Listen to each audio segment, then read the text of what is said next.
Hey guys, what's up? It's Monkey. I'm back for another video, and in today's video we will be finally, after months, continuing What If Cell went back too far.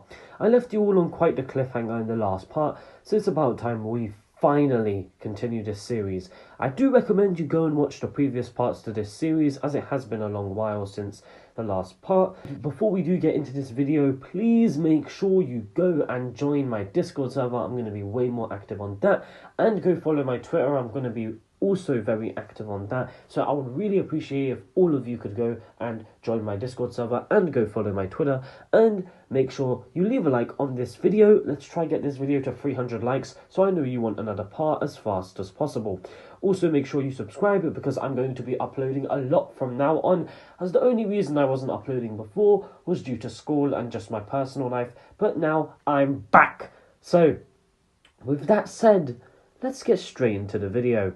So before we really get into things, I want to make a few retcons since the last part. First of all, our Yardratian, which I said that Cell went to Yardrat with his crew with, and he trained with while he was there. Of course, he met a Yardratian who joined his crew. I asked you all for a name for this Yardratian, and somebody came up with a name. They commented that I could simply use Soba from Dragon Ball Saga. So I have decided to make that retcon, and instead of having a random Yardratian join Cell, we're going to have Soba join Cell. So the Yardratian from the last part, everything that he has done so far is basically everything Soba has done so far. So basically just imagine we never met that Yardratian, and instead Cell met Soba. I also did ask for a ship name, and lots of people commented a lot of different names, and I really liked all of them. It was so hard to choose, but I went with the mitochondria, commented by this lovely person. I also do want to say Cell can produce Cell Juniors. This was another suggestion left in the comments, so the Cell Juniors are guarding Namek when Cell and his crew are away.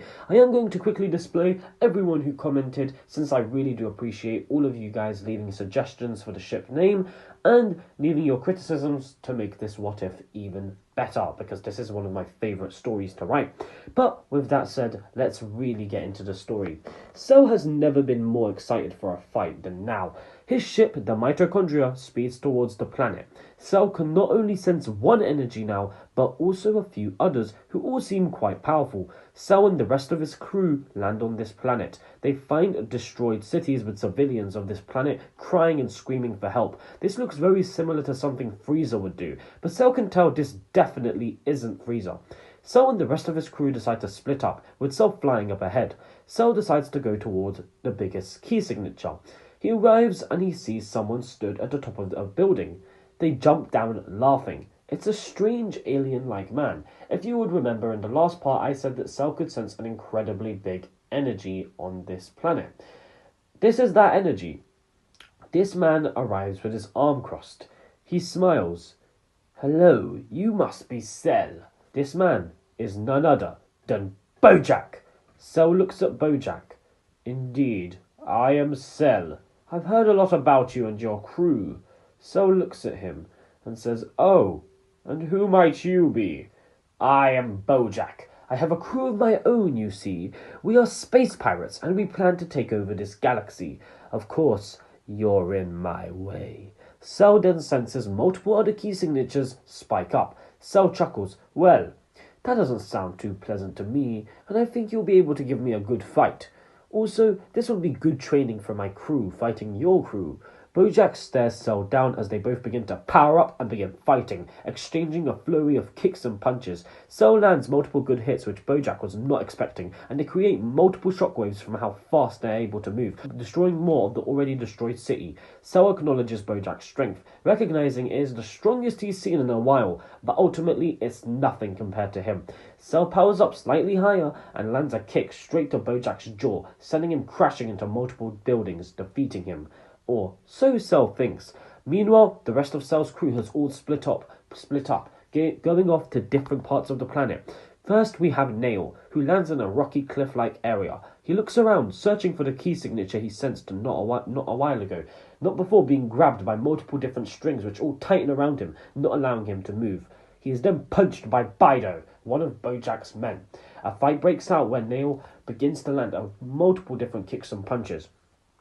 Nail and Bido both begin to fight. And Baido does try to catch Nail multiple times in his restraints, but Nail is having none of it. Nail starts to use his Namekian abilities to his advantage, extending his arms to wrap them around him. He also uses this to chuck Baido around. Nail does fire multiple ki blasts at him too, to which Baido fires a few blasts of his own. The two continue to fight, landing kicks and punches, but Nail slowly starts to land more and more before Baido even realizes it. Nail begins to land a flurry of punches to Baido's stomach, and he then charges up a massive ki blast, which he fires at him. It explodes, killing him in an instant. As you can see, all of Nail's training with Cell was not for nothing. He was able to make quick work of Baido, which makes Cell proud. Meanwhile, Soba has used instant transmission to teleport straight to Bujin. This will be our first time seeing Soba fight someone. Bujin, who is floating above a cliffside area near a cave, looks down on him. Soba immediately looks at him, firing an energy blast, not wasting any time. Bujin now flies up, firing his strings. Soba creates multiple clones of himself using his mastery of spirit control. He now flies up, landing a good gut punch to Bujin. Multiple of his clones appear around them all, and with them all using instant transmission, they are able to confuse Bujin. He lands multiple good hits to Bujin, and it's honestly not even a fair fight. Soba's mastery over spirit control is too much for Bujin's psychic abilities. Soba finishes Bujin off by using gigantification, another Yardratian technique, crushing him with his fist. Zangya is another powerful ally to Bojack, and she and Turles are fighting. Zangya is actually stronger than Turles, and she is actually laying the smackdown on him. Turles is trying his best to fight back, but his dependence on the Tree of Might means it's hard for him to grow during a fight, the complete opposite to his friend Broly. Zangya uses multiple different kicks and punches which Turles can't really defend against. She also uses multiple different ki blasts which blast Turles away. Turles is sort of in a craze-like state now. Without the fruit from his Tree of Might, he has been slowly getting stronger and stronger with training with Cell and Broly and the rest of the crew, but now faced against an opponent stronger than him, he can't really do anything. Zangya uses her string to grab Turles, then kicking him in the gut. Turles falls to the ground, struggling to get up. He starts to get angry. He's failed. Cell, his leader, and Broly, his friend. He tries to stand back up, thinking about the fruit from the Tree of Might and his old friends. He's still nothing but a mindless fool, relying on a fruit from a godforsaken tree. He sees an image of Broly and Cell in his mind.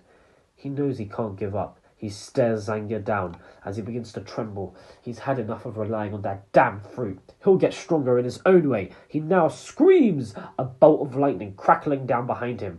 No, he yells. Zangya is suddenly surprised as Tell's energy begins to rise. He begins screaming. His energy spikes up. Turles remembers talking with Cell about something.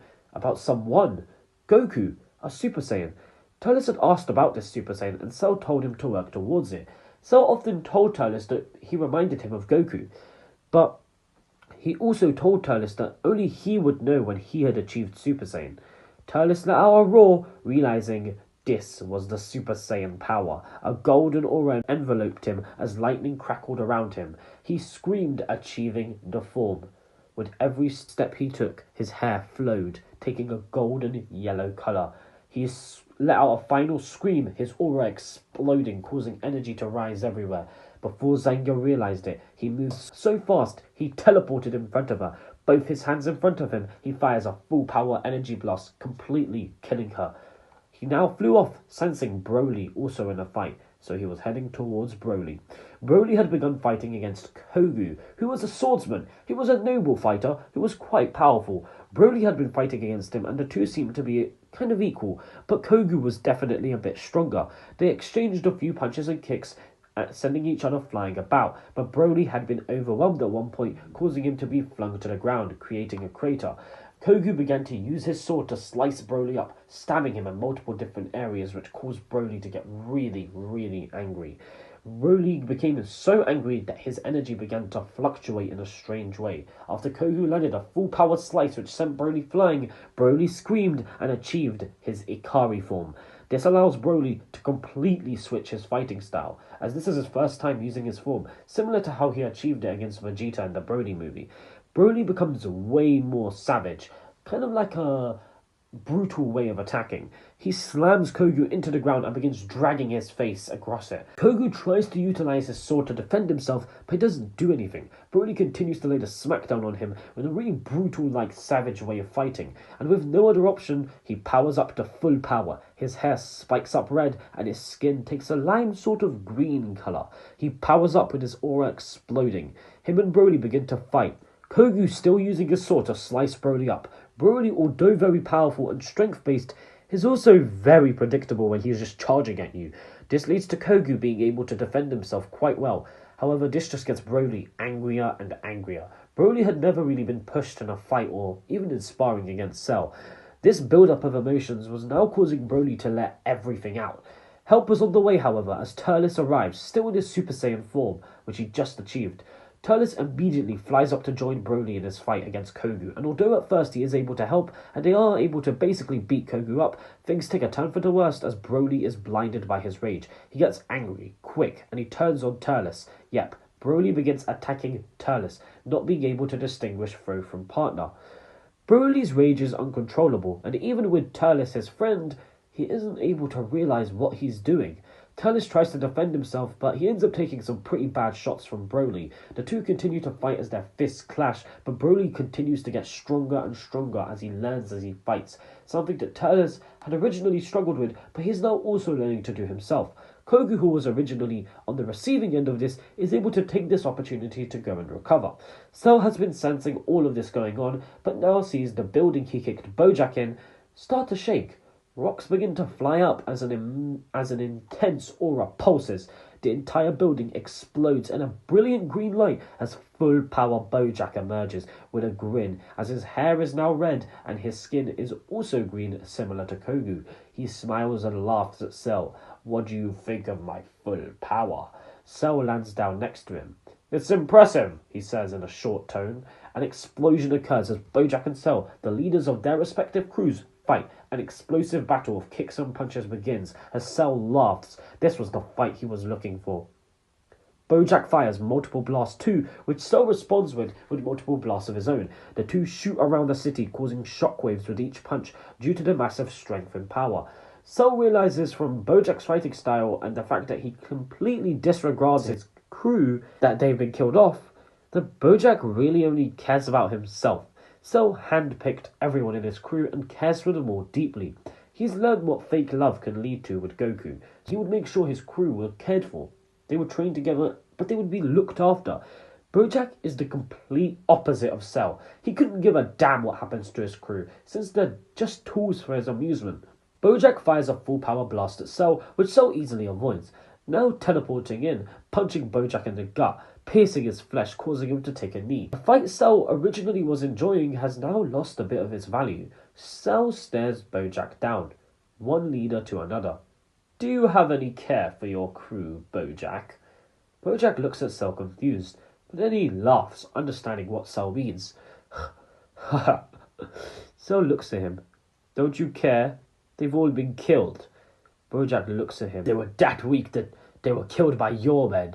They were never part of my crew to begin with." Cell looks down at him solemnly. He feels infuriated, but at the same time, he feels so calm. Without even thinking, Cell charges up a light grenade and kills Bojack, the blast exploding the entire city. Cell has been sensing what's been going on with Broly, and he uses his instant transmission to teleport over to where he is. There he finds Soba and Nail, who have also just arrived. They're all trying to calm down a furious Broly, who is fighting a bloody Turles. Cell has a shocked expression on his face as he sees Kogu, who is badly injured. Cell teleports in front of Broly and shows his maximum power off for a split second, punching Broly in the stomach, knocking him out. Broly falls out of the Ikari form, collapsing to the ground. Soba now heals everyone. Another technique of the Yardratians. Cell now walks over to Kogu. Cell tells Soba to also heal Kogu, to which Soba is a bit confused. Kogu stands up looking at Cell. "So you killed my leader?"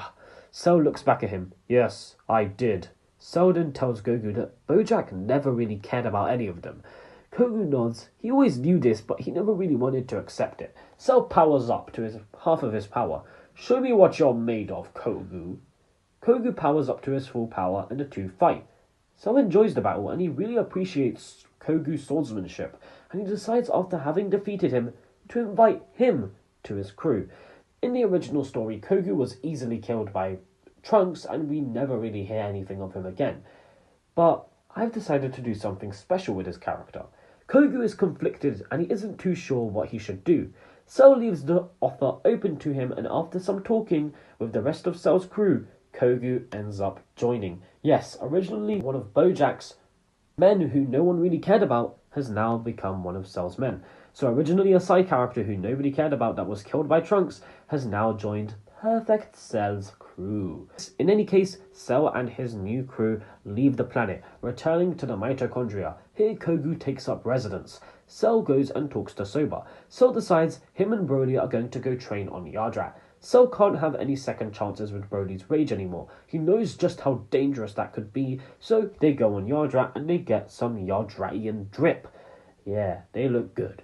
And they do some training under Paibara, mainly key control training so that Broly can learn to control his rage. Eventually, Broly is able to access Ikari relatively easily, being able to control it quite well. Cell loves sparring with Broly on Yardrat, so this is quite fun for him. Of course, Cell's crew aren't going to sit around and do nothing too, so they all train together, strengthening their bonds as they all know each other quite well at this point, and they get along easily. They're all quite random people, and they're all from different backgrounds, but on the mitochondria, they feel at peace.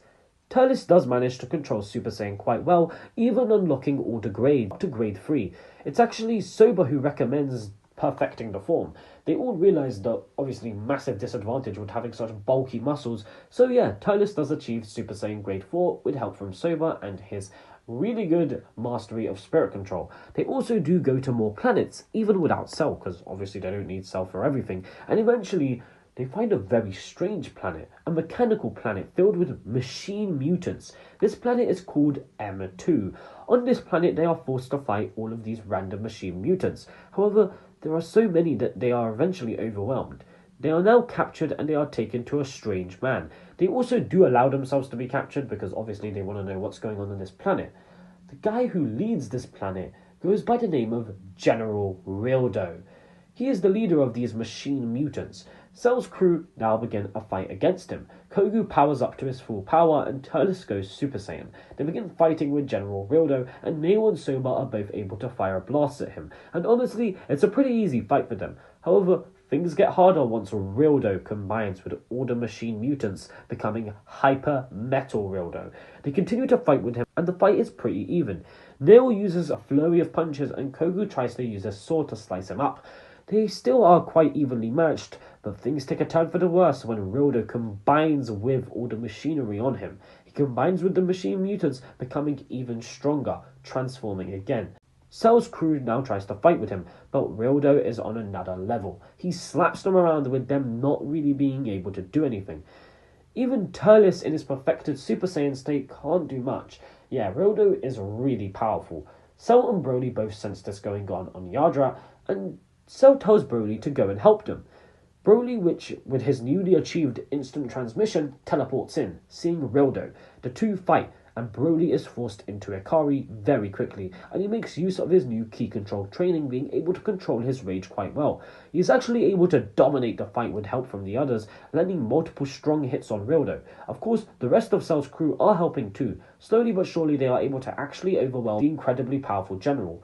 Rildo gets extremely agitated by this and tries to use a last-ditch effort blast to take Broly out, not realizing this was in fact an after-image of Broly.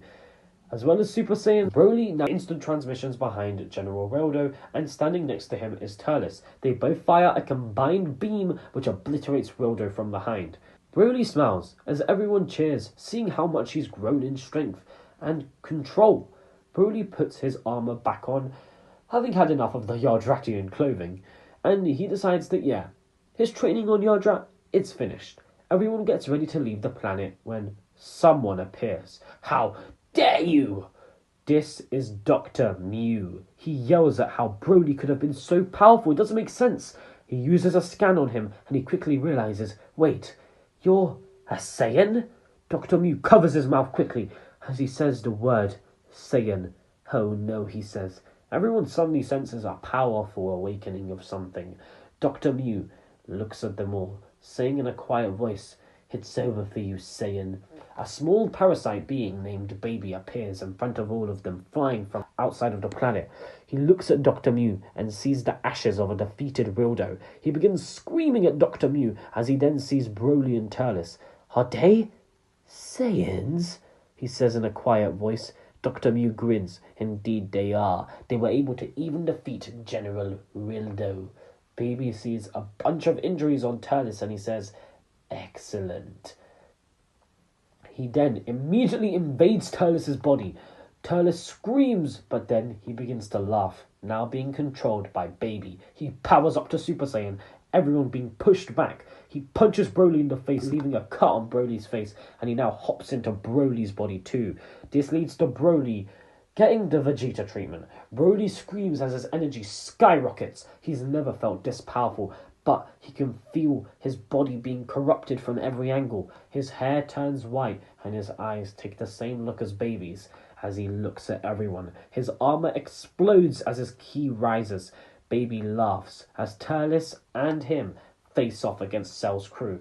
They both begin fighting, and it's not pretty. Soba decides to try and take Broly on alone, while the others all fight Super Saiyan Turles. Soba tries to use his Yardratian techniques on Baby Broly, but things take a turn for the worse when Baby grows stronger. Powering up, he goes to his second form. He forces a Super Saiyan out of Broly's body. Baby begins to scream as his power is forced to rise. This is incredible. Baby couldn't have asked for a better body. This is definitely the strongest Saiyan he's ever seen. Probably the strongest Saiyan ever. Baby in his first form, while in Super Saiyan, laughs as he destroys Soba, slamming him to the ground. He now flies after all the others, but is sent flying right before he can fire an energy blast to kill them all. When he is kicked, we see Cell in Yardratian clothes with an extremely angry look on his face. "You would dare steal Broly's body?" Baby laughs maniacally. "Oh, what are you? Who are you? You kind of feel like a Saiyan." Cell screams, powering up. Baby screams too. "How about I tear you apart and find out what you really are?" The two fly toward each other, both their fists smashing, creating a massive shockwave. Cell now begins beating Baby up. Baby has Broly's body, which means Cell does need to hold back a bit. Cell can tell though that this is Super Saiyan. He doesn't know how Baby forced it out of him, but he's definitely sure that Baby Broly is using the Super Saiyan form. The two continue to fight, with Cell trying his best to do as little damage to Broly's body as possible, but still trying to knock him out. Cell punches Broly in the gut extra hard, causing him to vomit out blood. This, however, only gets Baby angrier. Using Broly's body to its full capacity, he now powers up to his final form, using Broly's green head form, Super Saiyan full power. He laughs. Cell knows he has no other option. Cell removes his Yardratian clothes too, powering up to full power. It's been a while since he used this. The two now really start fighting, Cell showing no concern for Broly's body. He lands multiple punches to his face, and then the fight intensifies. Baby Broly continues to laugh at Cell, telling him he will kill him. Cell simply chuckles, telling Baby to give it his best shot. The two continue to fight, with Cell trying to be more defensive, but having really no choice. Baby does actually start to lose, and this is when he fires a massive energy ball at the planet, which Cell does manage to deflect away with his fist. Cell charges up a Kamehameha, then using instant transmission, teleporting behind Baby Broly. Baby Broly turns around, screaming as he is then blasted. Baby Broly is sent flying, and he is killed, forcing him out of Broly's body. Cell sees Baby trying to fly away, now having been blasted out of Broly's body, but he has none of this, and he flies after Baby. The Baby screams at Cell that it shouldn't be possible. Broly's body was incredible. How can there be someone stronger than him? Cell chuckles. Baby tries to infect Cell's body, but Cell laughs. He punches Baby, and Baby then realizes that Cell has had no injuries, which means he can't invade his body. Cell laughs as Baby looks around in panic, not knowing what to do. It was all over so quickly. He thought he had won. He just quickly possessed Turles and Broly, but he realizes he can't do anything anymore. He tries to fly away, but Cell laughs. "You can't escape now, Baby." He fires an energy blaster, vaporizing him, and Cell lets out a sigh of relief as he sees Turles go back to normal. The others who have been fighting him fall back, all tired. They all head home to Namek. There they find Paragus and the others with all the Cell Juniors waiting for them. Cell and his crew continue to grow stronger after some time, and after some much needed rest, they continue to also visit many planets and they fight many different people over the next couple years. Cell's name travels across the galaxy. One day when Cell is out alone, the Galactic Patrol do approach him, and he has a close call with a mysterious fighter who calls himself Mirus. Cell isn't quite too sure who this guy is, but Cell is intrigued by his key. He would like to learn what this key is. Later, Cell would decide to revisit Earth. Feeling homesick, he didn't know when he would actually return to the planet, or even if he should return to the planet, but he liked to visit the solar system every few years. He had thought so much about this, but he hadn't actually come to a conclusion.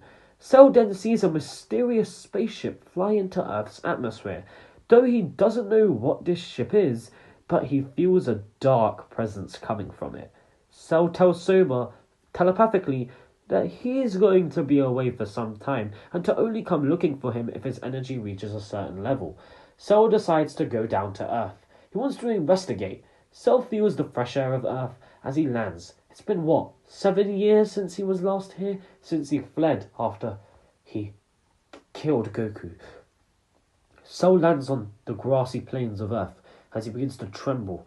He feels as if he's about to break down. After he's fought so many strong aliens, he can't believe that just landing on this mudball of a planet is making him feel so uneasy. Cell considers just flying back off, never returning to Earth, but he knows he has to do this. He can't keep running away. There's something strange which has come to Earth. That mysterious spaceship. He has to figure out what it is. Cell decides to stay on Earth for a bit, relaxing. He doesn't really do much. He just kind of meditates.